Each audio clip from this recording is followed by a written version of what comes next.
Wow. Hey, Marnie Glickman. Jason Joyce, it's Tuesday night. If it's Tuesday, it must be KHOP88 time. You're number 2. We are joined tonight by a friend, Ted Shogren, from his deep within his bunker out there in Eden Prairie. Underground. Ted, welcome to KHOP88. Thank you for having me. Very cool you guys are doing this. Thanks. So tell us in as much detail as you feel comfortable, your journey from Hopkins High School to where you are right now. Oh, without boring you, No. I studied wildlife at Wisconsin for a year. There's no money in that, but it was a good year. Fiddled around for a while and wound up with international relations at Augsburg College and a bunch of other basket weaving degrees that I got to get some more scholarships. And did a year in Sweden as a research assistant. Like I said, I knew Stefan Schutter from Hopkins. He was 87 senior. We were 87 juniors. Yeah. He's still a great friend. We talk almost weekly on the phone. And I did an exchange student year there, was successful, came back out of Augsburg, went to Norway for a year, did a year there, and then finished up with international relations. Long story, I was going to work for the government. 9/11 hit, interviewed with them and had some sick family and other stuff going on, changes in the family, and got into some real estate, rental properties, fiddled around with that in sales and other stuff, and then started booking hunting trips out of the blue. Took a trip with Eric Oberg from Hopkins, 88, to South Africa. He was on a conference and I went with him, and then I started selling some hunts. Did everything wrong and then started doing everything right, hopefully not making the same mistakes twice, and been doing it ever since. There's a lot to cover in what you just said, but I want to go back to the connection to exchange students and just your travel, your European, I mean, not just travel, maybe you just dove in, right? You didn't just visit these places, you decided to live there. Right. So after graduating at Hopkins, Doug Robertson and I knew Stefan, who went to Hopkins in 87 from Gothenburg, Sweden. And we went there for the summer, did the interrail thing. We're going to travel around and said, no, we just stayed in Sweden for a month. Hung out with those guys. And then when I was in doubt with my future in academia, thought, well, I'll go to Sweden for a year. Was that or join the army? Seriously. Yeah. And I did, and it turned me around. I also work with John Hines. His mother was the director of the exchange student program. She passed away a couple of years ago. She was like a mentor, and she kept me involved with her program. So I worked part-time with Carol Hines for about 9 years, liaison to exchange students, and always enjoyed it. Always enjoyed it. I had to figure out a path to go. So the job booking hunting trips kind of found me. Now, did you travel abroad before you graduated from high school? Not until after high school. I had Minnetonka parents that said, why would you want to go there? Everything is right here that you need. That's interesting. I love that. That's great. Yeah, what do you like about Northern Europe? I mean, the Scandinavia in general. Well, at first, it was kind of like the European version of Minnesota. What's not to like, right? Looks like the North Shore. People look like everyone here, a lot of them. Foreign or born there. And it was fun to learn a worthless language never use again, but I'm quite fluent. That's great. And I think just culturally getting out of your own comfort zone is the perspective that you need. Yeah. So tell us about how you got into the hunting business. Did you hunt as a kid growing up? Always hunting growing up, family, uncles, cousins, grandparents, holidays, birthdays, hunting camps. And deer, birds? Sure, Minnesota stuff. Okay. Yeah. Did you ever travel as a kid to go like out west or go hunt? We went to Florida, went to Wisconsin. I mean, that was Minnesota thing. Was always curious. We had a relative from Norway visit us as a kid. And that kind of blew my mind. Yeah. And all the exchange students I knew in high school, that's kind of who I hung out with. As few select friends, and these foreign kids had cool stories. They had the cool music and the cool clothes. So what was the first hunting trip abroad that you took? The first time you went somewhere else to hunt? Sure. Eric Oberg works for the Park Service. Okay. Okay. He went to a conference. I bought a couple coffee shops. What was that? Mid 90s, late 90s, and shut those down after 2 years, sold one. And then Eric said, hey, I'm going to South Africa for this conference. I said, I'm going with you. And so about 99, the internet started coming in, and I liked doing the research, and I found myself going down the rabbit hole with the research. Found a place, and I said, hey, let's go, Eric, let's hunt something while we're there, as long as we're there. And the guy said, why don't you sell trips me and get back to the States? I thought, no way, forget it. And Why did you say no way? it was preposterous, not enough money, not connected. I was 30 years old, Okay. but I'm also curious to a fault. And well, anyways, he was in the States a year later and said, I'll come to Minnesota if you find a show or a convention or a conference or a fundraiser. And then we were off and running, just selling South Africa trips. And I branched out after that. So this is a guide, right? Who Right. leads the trips over in South. They call them an South- outfitter, and then they hire Okay. the guides. They do the whole trip. I get paid a commission. In my business, I don't raise the price. And I service you, getting you there, gun permits to 22 countries, getting the animals back, taxidermy, legal stuff, travel things. I don't book plane tickets. But you're going to spend, $3,000 to $40,000. You better know where you're going and why. So there's Yeah. an angle to every country, every hunt. And that's what I think is interesting. This is probably an unfair question, but this is the kind of thing we ask all the time. Sure. What's your favorite place to go, and what's your favorite experience doing that kind of travel? That's like, what's your favorite food? Right. Right now, I'm loving Russia. It's 9 time zones, and there's so much nature, so much wilderness that's protected there. Africa is always amazing. I've done 6 safaris in 6 countries. Hunting in Europe is cool. Eastern Europe was really cool. Enjoyed Australia, New Zealand. Greenland was interesting. Oh, Greenland yeah. was really interesting. Siberia was interesting. Or just over the border in Canada, out west. Mexico is amazing in the desert. I've hunted there several times. What do you hunt when you go to Russia? Wow. There's 9 time zones. So think about how many different animals. Right. Yeah. I There's suppose. mountain animals, there's forest animals, there's all kinds of stuff. Do you have a story about your friend over your shoulder there that we addressed earlier? That is an Agor reed buck from Benin, West Africa. There was an area where the grass fires went through. That's where the reed bucks go, in the reeds. And they usually get hit by lions pretty bad because they're in tall grass. So it was one day we were driving about and I saw him about a mile away, and we got out and there he is. Yeah. Are there any animals you don't hunt? Like, is there a no kill list in each country, or is it, do you know what I'm saying? Like, Sure, it's all, I would say every country is regulated just like Minnesota is. okay. So Minnesota, there's people that deal with the deer hunting, the turkey hunting, the rabbits, the squirrels, the birds, Okay. the ducks, the geese. So every country has a system set up for that. Right. And if it's legit, we'll go there. If not, we don't.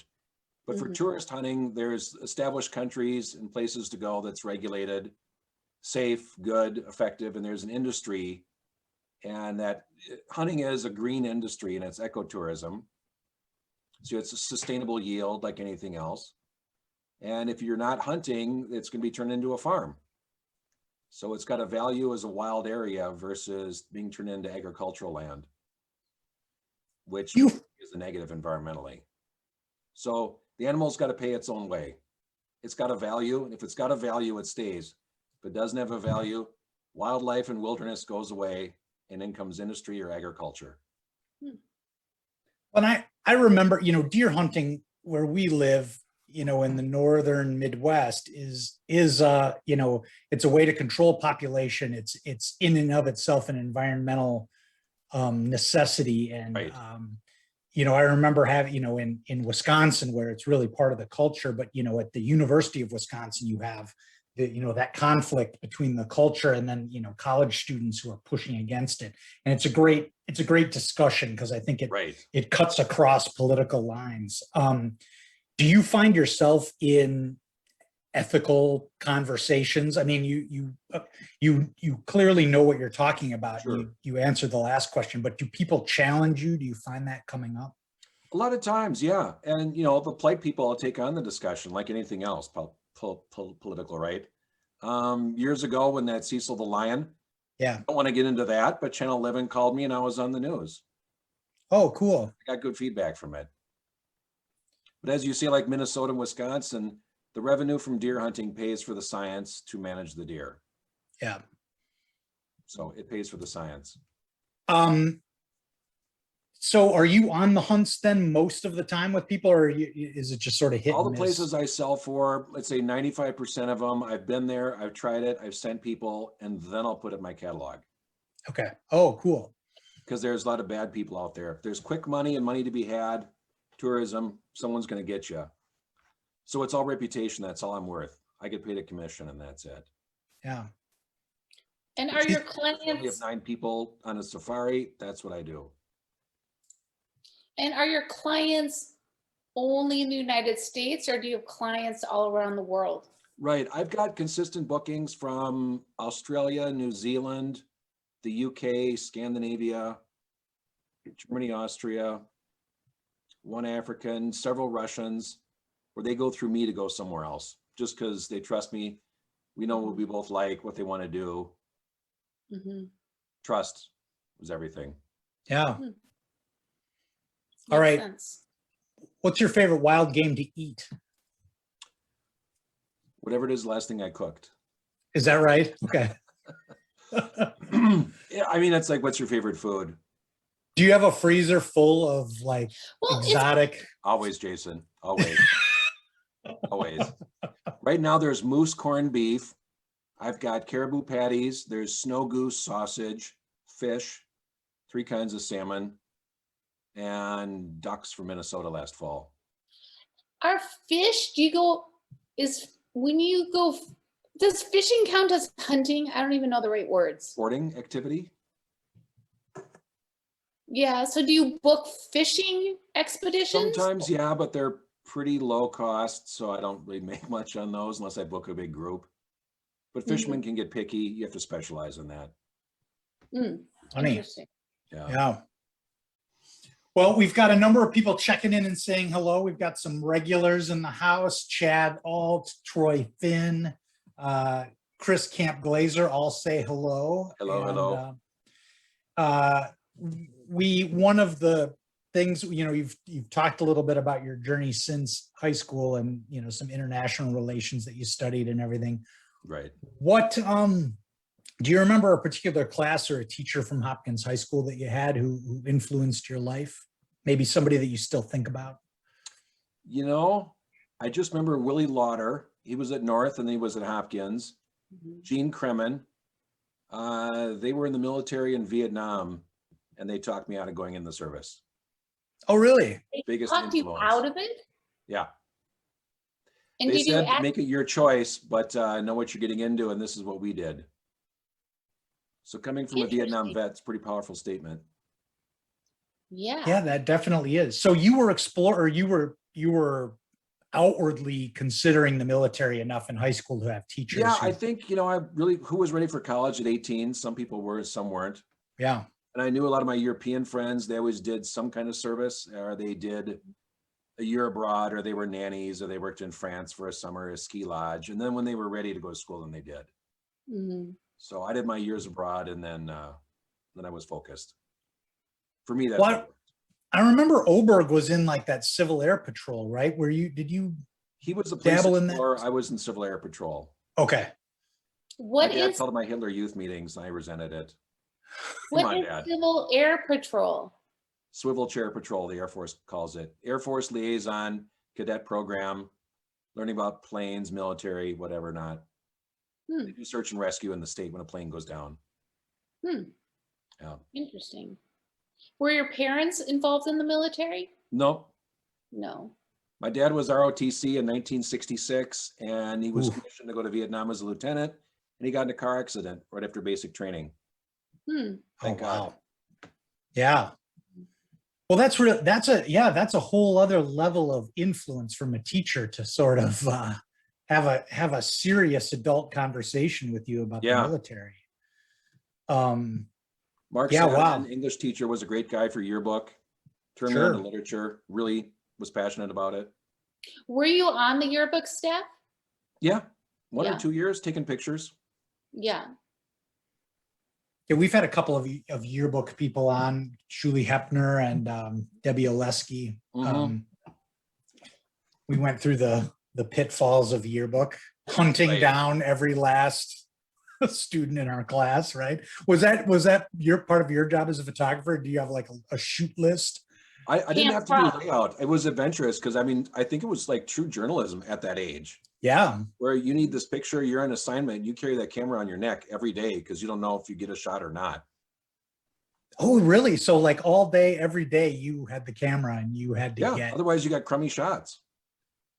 that's really Your funny. name is on those shots too. And did you develop them at school? All of them, everyone. Was there a dark room? Yeah, was in the industrial arts department. Oh, I don't remember the teacher's name. But yeah, there was the photography classes. There was a full darkroom there, commercial cameras, architecture Wow. cameras, everything.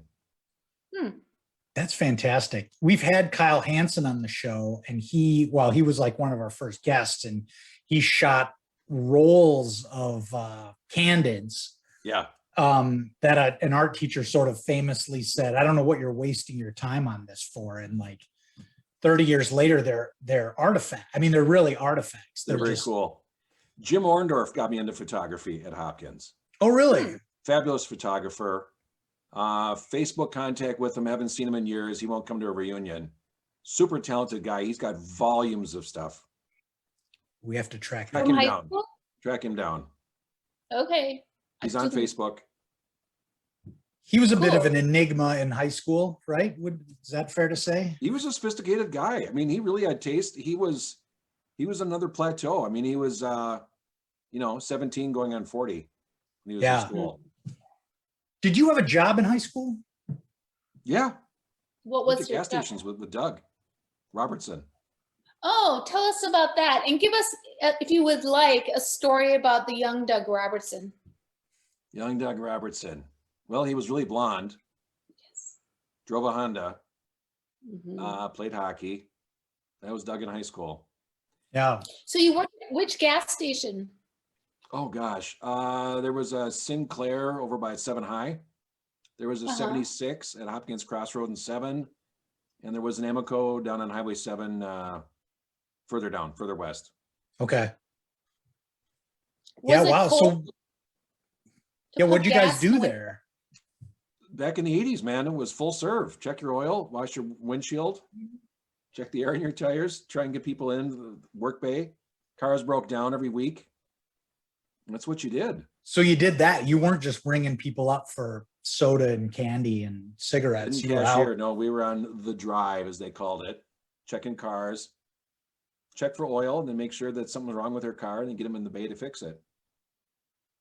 Cars were Kids have jumping. no appreciation for that now. You know that, right, Doug? They don't, they're Ted, they don't even, they would never even conceive of what you and Doug did. Well, in Don't fix Oregon, there's only full service gas. You can't pump your own gas No. in Oregon. No. Crazy. That's great. Yeah. So, Mhm. okay, so that was your job. That was your job in high school. Did you guys get into any trouble in that field? Did you, what was the thing that you did to dink around when you were working at the gas station? Smoke cigars, but not too close to full serve. Whoa. Right. You did? Smoke a cigar. Behind Oh, the yeah. gas Oh. station? Where did you smoke the cigars? Sit outside, sit on the curb, wait for someone to come into full serve, puff away in a cigarello. We got from Tinderbox and Wow, that's a good. it sold to us when we were 16. Right. Ready access to many tobacco products at the gas station, for sure. The Hopkins house had vending machine cigarettes in their hallway. I bought them for friends. Yeah. Right. No, Mom, they're not mine. They're for a friend of mine. Chris Camp Glazer's wondering if you ever worked with Mark Brunsberg. Does that name ring a bell? No. No. Okay. Yeah, that's that's really a relic, that job of working at the gas station. That's fantastic. Well, you had to have a Um, gas station every 2 miles because cars would break down. Yeah, right. Mm. All the time. It's a hot day. There's 20 cars gonna break down on the road from overheating. It's just cars with junk. Yeah, that's wild. And so you guys would sort of fix them. I mean, you didn't need a mechanic to do a lot of that stuff. They have mechanics there, but we're in full serve. So we are the first line of entry when they drive in. Right. What's your problem? If I can take care of it, or if I'll set you up for an appointment, or yeah, I drove the tow truck. It was cool. Oh, wow. I didn't know. That's crazy. I That's was great. 17 years old making $5.25 an hour. I was rolling in money. Right. Rolling in money. Oh, I love And that. so in the big blizzards, you'd like rescue people on the side of the road? No, and I work summertime. Oh, okay. Summertime job, yeah. All right. Well, maybe we know the answer to this question from what we've talked about already, but one of the things we ask everybody too is, what have you taken on any hobbies or any new activities during the pandemic? Well, when I moved from downtown, I bought a So house that's in happened Prairie. since in the last year. Was a gut job. So I was in the basement for a year for renovation. Okay. And the house just got finished, was gonna have a big party, the house warm and welcome my friends, and COVID hit. Oh, wow. Okay. No selling for travel, nobody traveling. Can't go anywhere, can't throw a party in your new fancy house you renovated. So what did you do with your non-working time?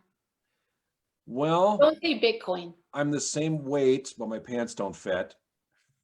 Now we're working on that.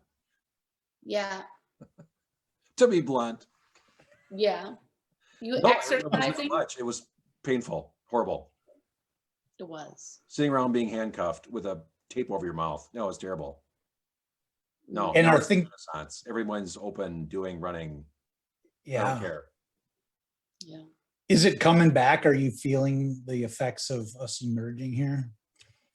I had a mini state fair last week. Bars don't have a curfew downtown. Oh, It's still slow. I don't choose to go down there, but I got dragged out last week.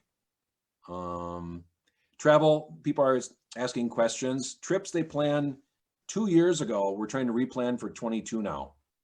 oh, There's still no indication which countries we can go to.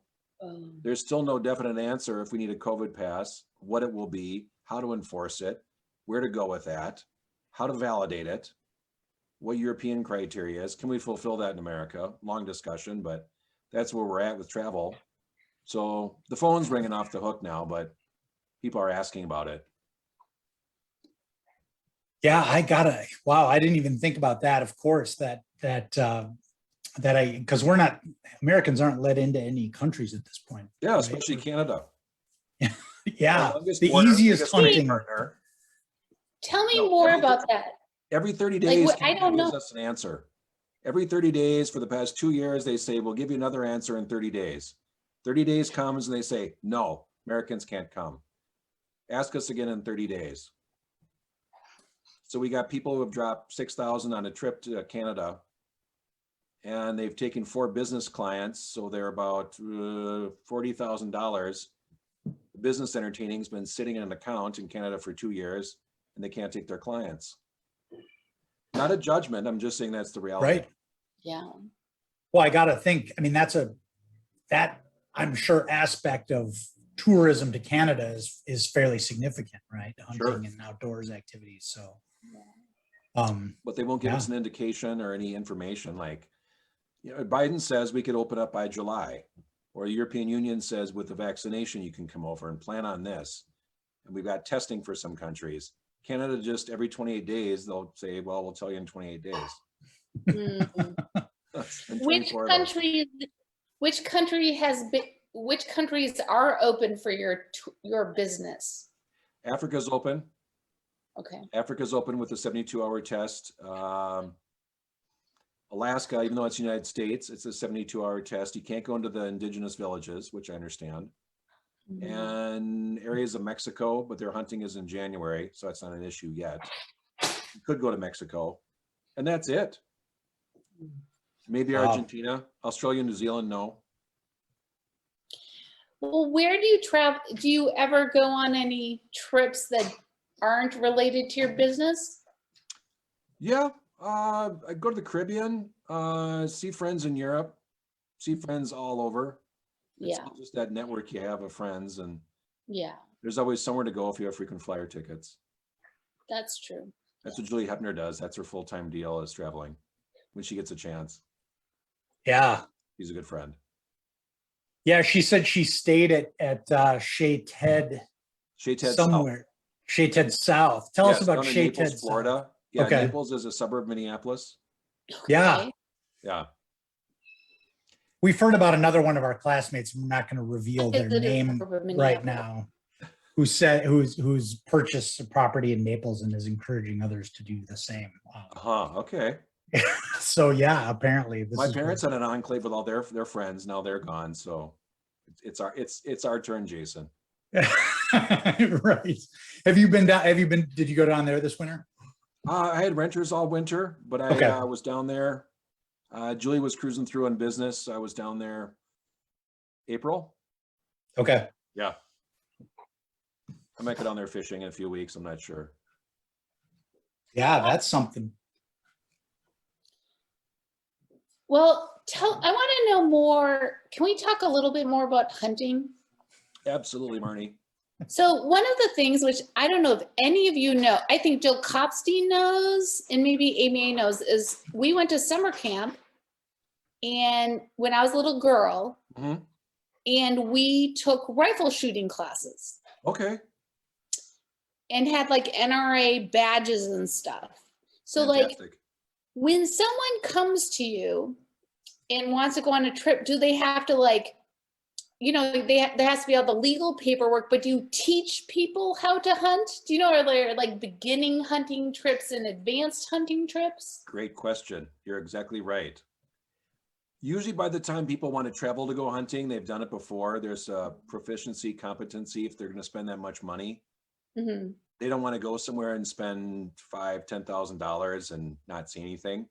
Mm-hmm. But there are people, like I booked a family from Iowa last year, was 15 people in a family from grandpa down to grandsons. And there were some son-in-laws who never hunted before and they wanted to try it.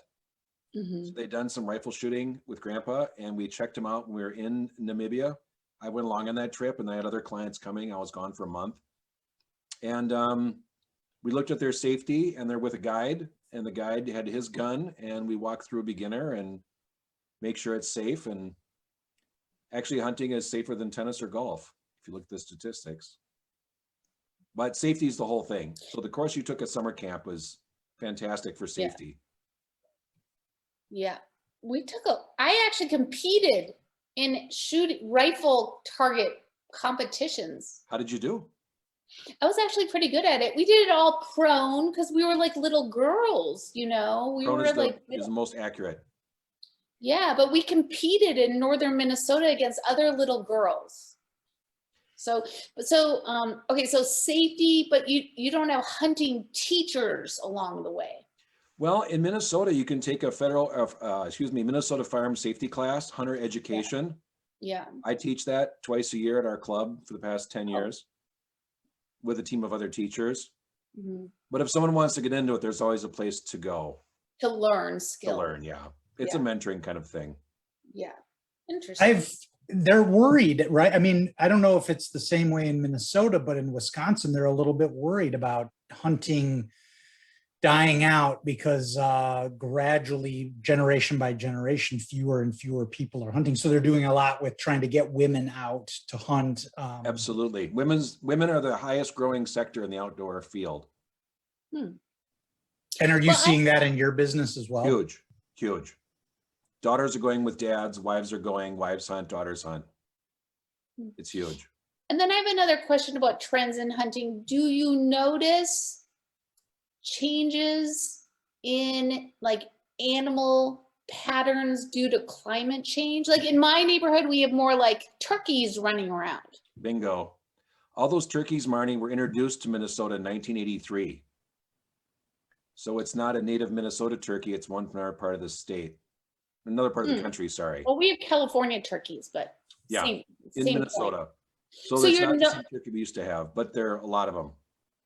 and how do you track like the changes in animal patterns? That's up to a biologist. I know enough from college to understand what they're talking about. Yeah, okay. Duck So you patterns talk are about different. Snow geese are in flocks of 10,000. They used to be in flocks of a dozen or more. Oh yeah, you can see changes. You're right. Since I was a kid, definitely. Interesting. Yeah, that is interesting. I suppose that, yeah, I mean, and when you look at it from a global industry perspective of people traveling around to hunt, that's everything is in effect. Everything has, if people aren't getting what they got 10 years ago in a place, it's Right. going to dry up. There's more wilderness set aside private wildland in Africa now, 40% more than there was in the 70s. Oh, wow. Okay. Because of the industry.